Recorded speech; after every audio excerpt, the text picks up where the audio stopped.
विधानसभा का 3 दिन का हाँ सेशन था, तो उस टाइम कल मैंने कहा था भाई इसके बारे में समीक्षा आज करेंगे। तो जो इन टोटलिटी हुआ है ये सेशन बिल्कुल निरस, और जो सरकार ने जितने जवाब दिए कोई संतोषजनक जवाब नहीं दिया, क्योंकि इनके पास कोई अचीवमेंट है ही नहीं दिखाने के लिए। हर उसमें ये जो है पिछड़ते नजर आ रहे हैं। जैसा हम कह रहे हैं, जैसे बेरोजगारी का दिया, बेरोजगारी के आंकड़े दिए मुख्यमंत्री जी ने कि भाई हमारे उसमें एक एक एजेंसी का दे दिया बेरोजगारी का, जबकि मैंने उनसे पूछा जो नीति आयोग की है उसके हिसाब से बेरोजगारी हरियाणा में 9% है, one of the highest in the country, जबकि 2014 में 2.9 थी। बेरोजगारी घटाने के लिए और वजह और बढ़ा दी इसमें एम्प्लॉयमेंट। और ये देखो, ये मेरा कहना नहीं है, ये गवर्नमेंट ऑफ निकालिए भाई, ये पार्लियामेंट में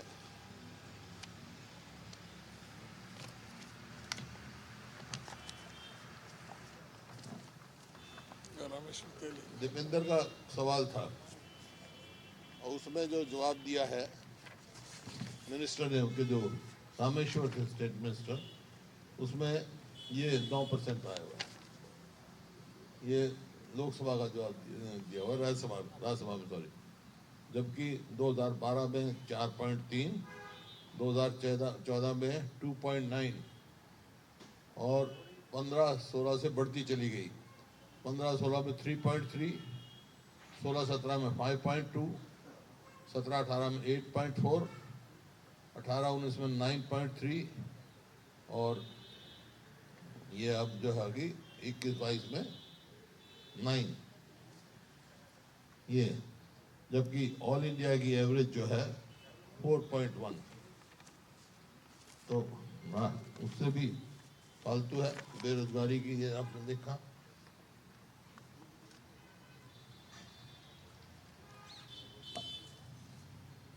इन्होंने जो CMI की रिपोर्ट है उसमें तो 30% से ज़्यादा है।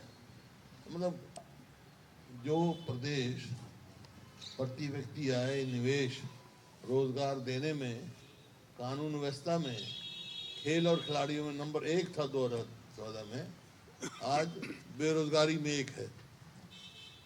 आप देख रहे हैं इसी प्रकार से।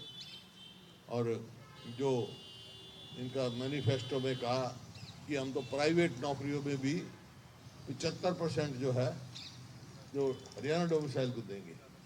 और इनके नौकरी देखो, अभी BDO का कल रिजल्ट निकला है हरियाणा के प्रति। 7 BDPO भर्ती किए हैं, जिसमें से 4 गैर हरियाणवी हैं। क्या मतलब हरियाणा में लायक तो बच्चे नहीं हैं। इसी प्रकार कोई भी आप नौकरी दिखा दो तो उसमें यही फर्जीवाड़ा मिलता है इनका। और इसमें जो है कहा मुख्यमंत्री जी ने गीता पे हाथ रख के, लेकिन जो पहले हो चुका, फ्यूचर की तो कह रहे हैं, लेकिन जो पहले हो लिए इसको सजा दी भाई। कितने आदमी पकड़े गए, मैं बहुत सारे मेरे सामने हैं, वे बिल्कुल विपरीत हैं। फिशरी भर्ती के दौरान विजिलेंस की जांच आदेश 2017 में हाई कोर्ट ने दिए थे, और जबकि आज तक उस जांच का कोई अता पता नहीं। उस मामले में एक ही गांव के बहुत लग गए थे। इसी प्रकार 2018 में हरियाणा स्टाफ सिलेक्शन कमीशन पर रेड पड़ी थी, और उस रेड के बाद कुछ क्लर्क लेवल और उनके नीचे कर्मचारियों को गिरफ्तार करके यह दावा किया गया था कि भर्ती घोटाले का पर्दाफाश हो गया है। लेकिन जब इस मामले में चालान दायर किया गया तो माननीय पंचकुला कोर्ट ने अपने 4 दिसंबर 2018 में जांच से असहमति जताते हुए स्पष्ट तौर पर कहा था कि कुछ लोगों को बचाने का प्रयास हो रहा है। कोर्ट की ऑब्जर्वेशन है, आज तक वह जांच नहीं हुई, आरोपियों को बचाने का प्रयास हो रहा है। इसी प्रकार से SCS की भर्ती में जहाँ सरकार ने विजिलेंस द्वारा मारी गई रेड पर अपनी पीठ को थपथपाने का काम किया था, वहाँ उस भर्ती को कैंसिल नहीं किया गया और सभी सिलेक्टेड कैंडिडेट्स को ज्वाइन करवा दिया गया। इस प्रकार से है। और एक और जो चल रहा है कौशल रोजगार निगम, ये जो है मतलब अब तक एक जेबीटी तो भर्ती नहीं किया इन्होंने, और कह रहे हैं अब इतनी नौकरी दे दी। कौशल रोजगार में जो भी जाते हैं वो तो कॉन्ट्रेक्चुअल बेसिस पे है। हमारी सरकार ने फैसला किया था कि ठेकेदारी सिस्टम खत्म करेंगे हम, और ये सरकार खुद ठेकेदार बन गई नौकरी देने के लिए। यहाँ तक कि इजराइल में और कहाँ दुबई में बाउंसरों की जरूरत है। ये तो वहाँ जरूरत है, पता इसमें खाली ये तो एक किस्म से एम्प्लॉयमेंट वो कर रहे हैं, एडवर्टीज कर रहे हैं। कोई सरकारी नौकरी देने का ये कौशल रोजगार से ऐसे ऐसे इन्होंने काम किया है।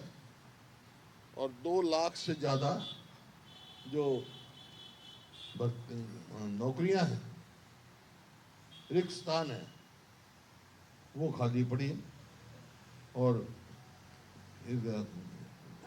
युवाओं के साथ जो है एक किस्म से बदा मजाक किया जा रहा है हमारे युवाओं के साथ। बताओ, इजराइल में भेज रहे, इजराइल से तो हिंदुस्तानियों ने भी अपने आदमी बुला लिए थे सरकार ने, वहाँ उनको बचाने के लिए मतलब एक सुविधा प्राप्त की थी कि भाई जो हिंदुस्तानी वहाँ पर है सेफ एंड साउंड आ जाएं, ये वहाँ भेज रहे, कोई मतलब नहीं इनका।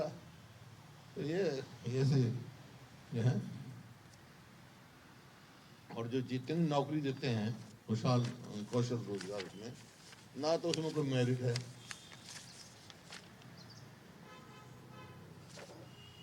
ना कोई है, ना कोई रिजर्वेशन है,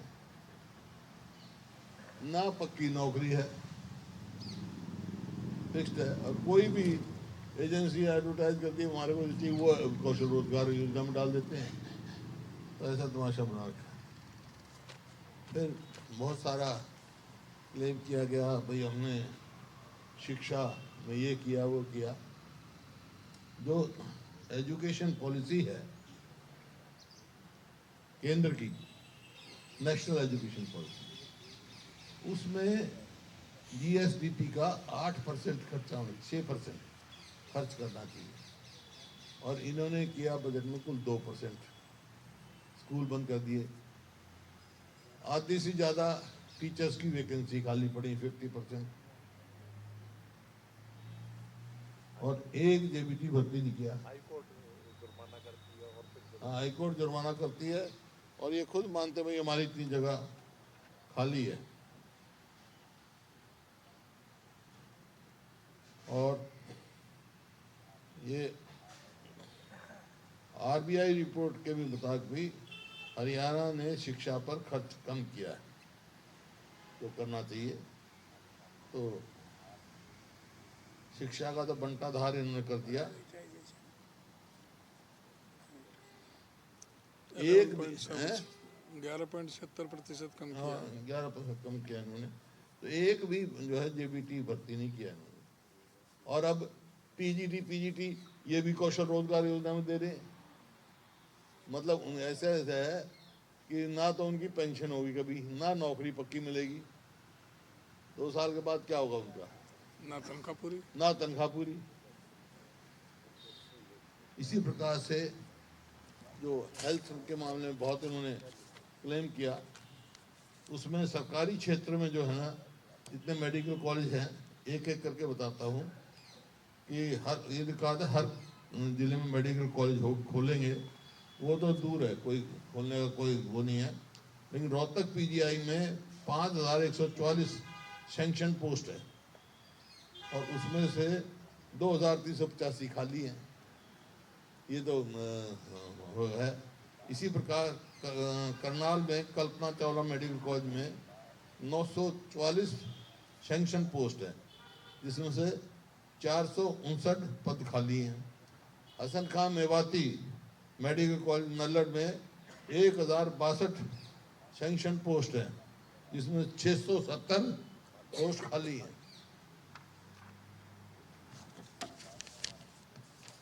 खानपुर मेडिकल कॉलेज में 1019 सैंक्शन पोस्ट हैं, जिसमें से 473 खाली पड़ी हैं। मेडिकल कॉलेज फरीदाबाद में 878 सैंक्शन पोस्ट है, जिसमें 492 पद छः सौ खाली बानवे पड़े छः सौ बानवे हैं। 692 पद खाली पड़े हैं। 878 में 692 878 में। तो कहाँ जाएंगे लोग? मतलब ऐसी परिस्थिति कर दी, बिल्कुल स्वास्थ्य सेवाओं का भट्ठा बटा दिया। गवर्नमेंट तो यही कॉलेज है जो मैंने कहा, गवर्नमेंट रन तो यही मेडिकल कॉलेज हैं, उनकी ये स्थिति है। किसी भी एक जगह भी नहीं। मैंने तो कहा था कि पीजीआई में जाओ रोहतक में, वहाँ जबकि हमारे समय में दवाई फ्री थी सबको, वहाँ अब आपका साबुन नहीं है, डॉक्टर कहते हैं। ऐसी ऐसी परिस्थिति कर दी। तो हाँ, सफाई नहीं है, हाँ हाँ, फिनाइल नहीं है, साबुन नहीं है। तो ये परिस्थिति है वहाँ पर। इसी प्रकार से हर वर्ग का, जैसे मैंने कहा, हमारे समय में आज पूरे हरियाणा की सब्जी मंडियां हड़ताल कर रही हैं। हड़ताल पे हैं आज कोशिश की उन्होंने। क्यों? क्योंकि जिस हिसाब से महंगाई बढ़ रही है, महंगाई का असर सीधा लोगों पर पड़ता है जब सब्जी के भाव बढ़ते हैं। तो इसलिए उस समय हमने ये सोच के कि लोगों को ठीक दाम पे सब्जी मिले, हमने मार्केट फीस इस पर 0 कर दी थी सब्जी मंडियों में।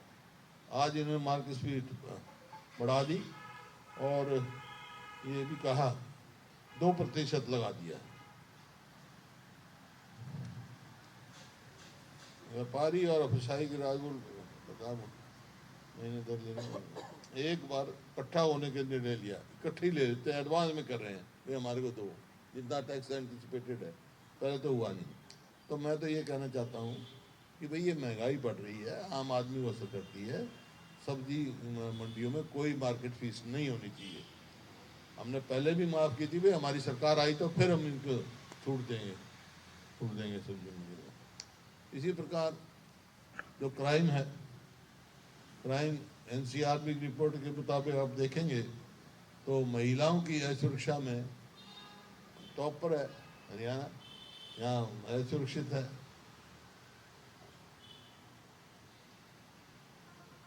अब ट्रांसपोर्टेशन का है, मान लो आम आदमी को रोडवेज की जरूरत पड़ती है, हर आदमी गाड़ी अफोर्ड नहीं कर सकता।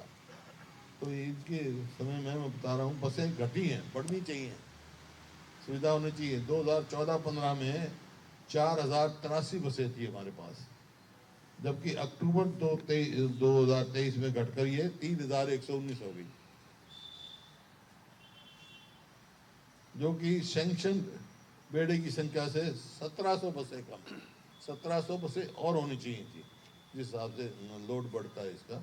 तो सुविधा मतलब कह तो देते हैं भाई हम लड़कियों को ट्रांसपोर्ट करेंगे, बस तो है नहीं इनके पास।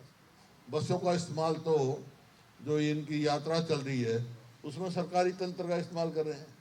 बच्चे खड़े रहते हैं, ये इनके सरकारी तंत्र इस्तेमाल कर रहे हैं। ये स्थिति है।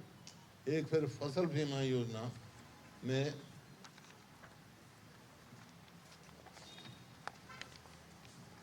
जो है प्रीमियम ज़्यादा गया है, लोगों को अब तक मिला नहीं। ना बाढ़ का पैसा, बाढ़ में जो फसल खराब हुई थी उसका मिला, क्योंकि क्लस्टर 2 में तो जो है उन्होंने इंश्योरेंस कंपनी ने प्रीमियम तो ले लिया, लेकिन आगे कार्रवाई करने से मतलब रहेगा। यहाँ तक है कि हरियाणा वर्ष 2022-23 में एसी एक कंपनी है, एआईसी कंपनी ने किसानों से 703.84 करोड़ रुपया प्रीमियम लिया, लेकिन कुल उसमें 7,86,00,000 रुपए ही का मुआवजा दिया, प्रीमियम दिया। और ये तो मतलब दिया हुआ है, वहाँ पे लोकसभा में आंसर आया, ये निकालना भाई, हाँ ये होगा ना, निकालना इसका आंसर। 700 कुछ तो प्रीमियम और 7 करोड़ मतलब कंपनसेशन। इतनी लूट मची है प्रधानमंत्री फसल बीमा योजना में।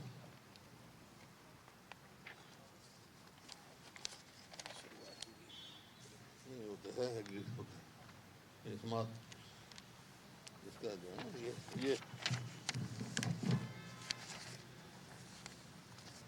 ये दिया हुआ है AIC हरियाणा में AIC 703 करोड़ का प्रीमियम और 7.46 कंपनसेशन।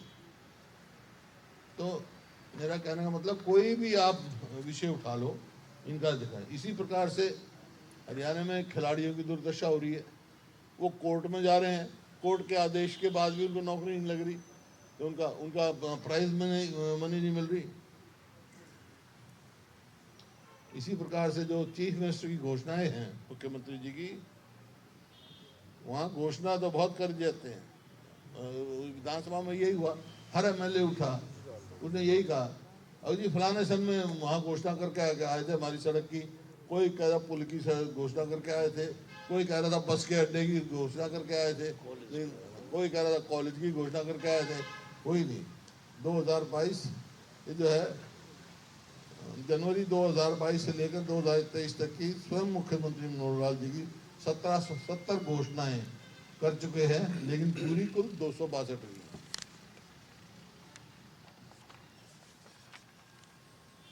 और कर्जे में डूबने का काम कर दिया।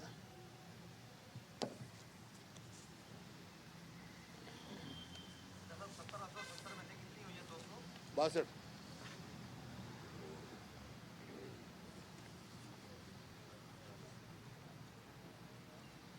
देखिए इनकी नॉर्म्स जो FRBM में जो नॉर्म्स थी 2005 में, जैसे हमारे समय में तो 15 या 17% थी, अब 30% इन्होंने कर दी। लेकिन अगर इनका लगाए हिसाब तो देव क्रॉस लिमिट 37.7% हो गई against the norms of 30% fixed by finance commission. Finance commission ने 30% की थी,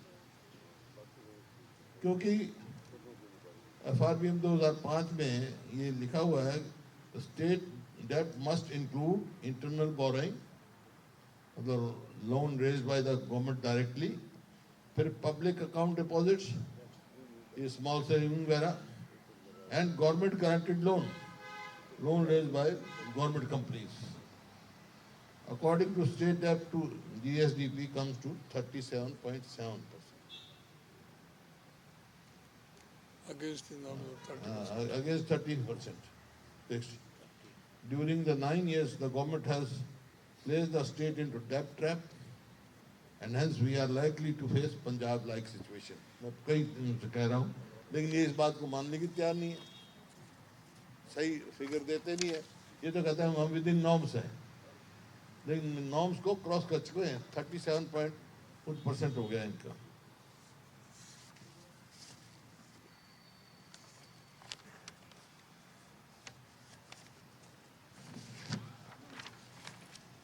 ये मोटी मोटी बात है भाई। बाकी जो हमारी आज मीटिंग थी उसके बारे में अध्यक्ष जी ब्रीफ कर देंगे। हमारे कांग्रेस के विधायकों की और पूर्व विधायक और जो हमारे असेंबली कैंडिडेट से वरिष्ठ नेताओं की मीटिंग बुलाई गई थी, क्योंकि वहाँ इंडिया की भी मीटिंग हुई है, इंडिया ब्लॉक की भी, और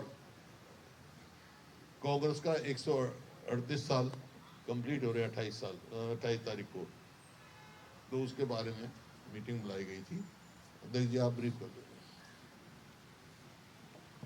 फिर कोई सवाल हो पूछ लेना मेरे से भाई। जैसा कि आदरणीय हुड्डा साहब ने आपके को बताया कि आज हमारी पार्टी की मीटिंग थी, जो PCC के जो डेलीगेट हैं और जो सीनियर जो साथी हैं जिन्होंने चुनाव लड़ा था, फ्रंटल ऑर्गेनाइजेशन के जो हेड और जो दूसरे जो हमारे प्रकोष्ठ हैं उनके हेड की उनकी मीटिंग बुलाई थी, और जो ऑल इंडिया कांग्रेस कमेटी की तरफ से जो पास किया कि 138 साल हमारे 28 दिसंबर को हो रहे हैं कांग्रेस पार्टी के, तो उस दिन कांग्रेस पार्टी की विचारधारा, कांग्रेस पार्टी का इतिहास, आज़ादी की लड़ाई लड़ने का इतिहास और उसके बाद में जिस तरह से देश का जो निर्माण करने का काम कांग्रेस पार्टी ने किया, उस पर सबको चर्चा करने के लिए 28 तारीख को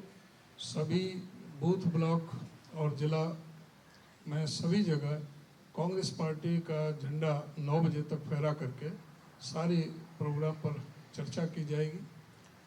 साथ ही ये भी फैसला लिया कि जो देश में जो परिस्थितियाँ जो चल रही हैं, जिस तरह से संसद का जिस तरह से दुरुपयोग किया जा रहा है, विपक्ष के साथ जो जिस तरह से दुर्व्यवहार किया जा रहा है, जिस तरह से पूरी तरह से 142 सांसदों को सस्पेंड किया गया, जो कि कभी भी इतिहास में नहीं हुआ कहीं भी किसी भी लोकतांत्रिक देश में। विपक्ष की आवाज़ सुनने के लिए सरकार तैयार नहीं है। विपक्ष सिर्फ ये चाहता था कि ये संसद में सुरक्षा में चूक क्यों हुई, क्या कारण थे, चूक के क्या कारण है और आने वालों का क्या मकसद है, उस पर चर्चा की जाए। गृह मंत्री जवाब दें, प्रधानमंत्री जवाब दें, बजाय हाउस को जवाब देने के। बाहर तो प्रेस कॉन्फ्रेंस और दूसरी जगह करते रहे, बयान देते रहे, लेकिन हाउस में नहीं दे रहे थे। तो उसके लिए सांसदों ने दबाव बनाया कि यहाँ पर जवाब दिया जाए और उसके विरोध में उनको सभी 142 सांसदों को बाहर कर दिया गया। तो ये एक लोकतंत्र के खिलाफ जो कृत्य है, और इसके बारे में इंडिया गठबंधन की मीटिंग हुई और उसमें तय हुआ कि 22 तारीख को, परसों 22 तारीख को सभी जिला हेडक्वार्टर पर प्रदर्शन और धरने दिए जाएंगे और इस जो सरकार का जो कृत्य है इसका विरोध पूरी जोर से क्षमता के साथ में इसका विरोध किया जाएगा। साथ ही पार्टी ने यह भी निर्णय लिया कि 138 साल होने पर, क्योंकि सारा जो संसाधन है वो भारतीय जनता पार्टी के साथ में है, चाहे वो संवैधानिक एजेंसी हो, चाहे इलेक्टोरेट बॉन्ड के माध्यम से जो सारा जो फंड जो आता है 95% वो सत्ता पक्ष को जाता है, जिससे संतुलन नहीं बन पाता लड़ाई लड़ने में। तो हमारे राष्ट्रपिता महात्मा गांधी जी ने 1920-21 में एक फंड स्थापित किया था, उनका तिलक जी के नाम से, तिलक स्वराज फंड। जनता से आह्वान किया था और उससे जो फंड मिलता था उससे उन्होंने आज़ादी की लड़ाई लड़ी थी, देश को आज़ाद करने के लिए। तो आज भी परिस्थितियाँ वही हैं कि आज लोकतंत्र को बचाने के लिए, सरकार से मुक्ति पाने के लिए कार्यकर्ताओं से आह्वान किया कि भाई सभी एक बूथ में कम से कम 10 लोगों से 138 रुपये प्रति व्यक्ति, यानी कि एक बूथ पर 1380 रुपये कम से कम ये प्रेरित किया जाए, जो हमारे कार्यकर्ताओं के द्वारा कि जो फंड दिया जाए। उसके अलावा कोई जो ज़्यादा देना चाहता है, कोई 138 के अलावा 1380 देना चाहता है, कोई 13,800 देना चाहता है या 1,38,000 देना चाहता है, तो उनके लिए अलग अलग सब से आह्वान किया कि अपनी क्षमता के अनुरूप जो दान जो दे सकते हैं वो उसमें ज़्यादा से ज़्यादा पार्टी को दान दें। तो बहुत लोगों के अंदर जोश और उत्साह था। आज भी लगभग अभी हाथों हाथ ही अभी लगभग 1.5 करोड़ रुपए का लोगों ने डोनेशन के लिए अपना वो किया। बाकी तो डोनेशन सारे उसमें से गाँव में से सबसे ब्लॉक से आएगा। तो मैं समझता हूँ ये तो चलता रहेगा। 28 तारीख तक ये ऑनलाइन है, उसके बाद वैसे ज़मीनी स्तर पर भी इस पर होगा। तो उसके लिए जो आज की जो मीटिंग हुई बहुत ही फ्रूटफुल थी, बहुत ही शानदार थी। सबने बहुत अच्छा रिस्पॉन्स था कार्यकर्ता साथियों के, और इसमें हमें उम्मीद है कि पूरा इस सरकार से लड़ाई लड़ने में जो लोकतांत्रिक जो तरीके से हम इसमें पूरी तरह से सक्षम होंगे और सरकार की गलत नीतियों का पूरी तरह से विरोध करेंगे, परसों के प्रदर्शन में करेंगे और आगे पूरी तरह से तैयारी, चाहे लोकसभा की और विधानसभा की, पूरी तरह से मजबूती के साथ में तैयारियां चलेंगी। ये जो प्रोटेस्ट है परसों का, ये मेमोरेंडम दिए जाएंगे या किस प्रकार का प्रोटेस्ट होगा? परसों प्रदर्शन करेंगे और मेमोरेंडम भी जो डीसी के माध्यम से हम देंगे। सभी पार्टियां जो इंडिया गठबंधन का निर्णय है, हमने तो अपनी पार्टी से कहा है, बाकी जो जो पार्टी है वो अपने अपने अलग अलग मीटिंग करके करेंगे, अपनी जिम्मेदारियां लगाएंगे सभी।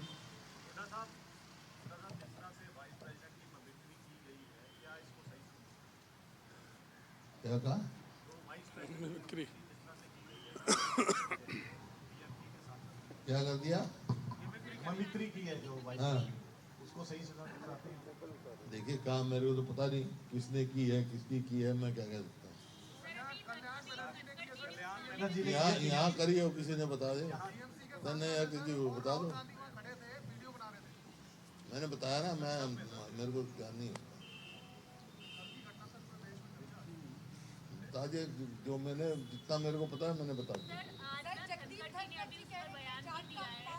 उसमें कहा है कि राहुल गांधी उनका वीडियो बना रहे हैं, दीपेंद्र हुड्डा उस वीडियो को देखकर हंस रहे हैं, और उपराष्ट्रपति की मिमिक्री करना, मतलब ये और कह रहे हैं कि सबसे पहले तो हरियाणा के कांग्रेस नेताओं को इस पर माफी मांगनी चाहिए। हरियाणा कांग्रेस नेताओं ने क्या किया? हम तो यहाँ बैठे हैं, हम तो चंडीगढ़ में थे, हम तो चंडीगढ़ में थे। हरियाणा कांग्रेस के नेता तो ये प्रधान है, मैं CLP लीडर हूँ, ये विधायक है, वो ये भी कह रहे हैं सस्पेंड कर दीजिए तीनों एमपी, हैं? कह रहे सस्पेंड भी कर दीजिए। चलो जो भी है वो तो उनका काम है, उनका कार्य क्षेत्र है वो जाने भाई। सर, मुख्यमंत्री ने कल आपको एक सलाह दी है। उन्होंने कहा है कि हुड्डा साहब को मेरी एक सलाह है कि जिस तरह सोनिया गांधी ने अपना पुत्र मोह छोड़ा है, वैसे हुड्डा साहब को भी हरियाणा में नए चेहरे की तलाश करनी चाहिए और अपना पुत्र मोह छोड़ना चाहिए। ऐसा है, पूरा हरियाणा मेरा है।